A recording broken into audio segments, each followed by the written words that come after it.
Hi, my name's Jordan Philpott. I'm a postdoc here at the Jain lab in MGHfC, and I'm going to be presenting today my project looking at retinoid X receptor alpha and how it regulates resident tissue macrophage development. So macrophage is an essential white blood cell that involved in processes such as phagocytosis, whereas more specifically, resident tissue macrophages within many tissues throughout the body are involved in processes such as cell differentiation and homeostasis. Now, resident tissue macrophages are mainly produced through the yolk sac in multiple waves and driven through fetal liver monocytes mainly before differentiating into multiple tissues throughout the body. And these tissues involve the liver, where we find Kupffer cells, skin, where we find Langerhans cells, and brain, where we find microglia. Previous research in our lab has found that RXRa may be involved in embryonic development. However, we cannot completely knock out RXRa because this is embryonically lethal. So alternatively, we set up 3 conditional RXRa knockout colonies.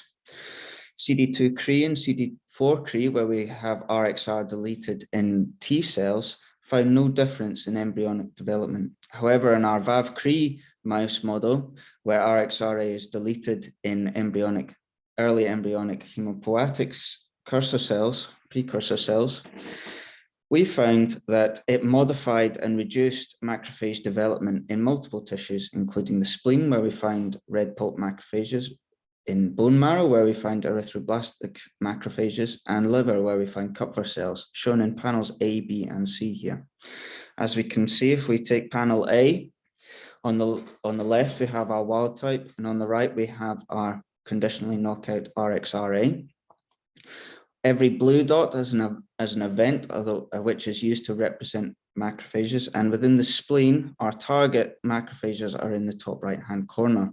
As you can see in the wild type, there are many blue events or macrophages, where compared to our RXRa knockout, we do not see many of these macrophages. And this is also true for the bone marrow and the liver, as can be seen by this circle, or otherwise known as a gate.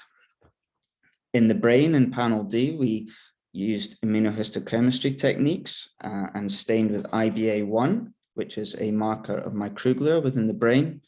We found that there was a lot more macrophage staining in our wild types compared to our RXRa knockout in red.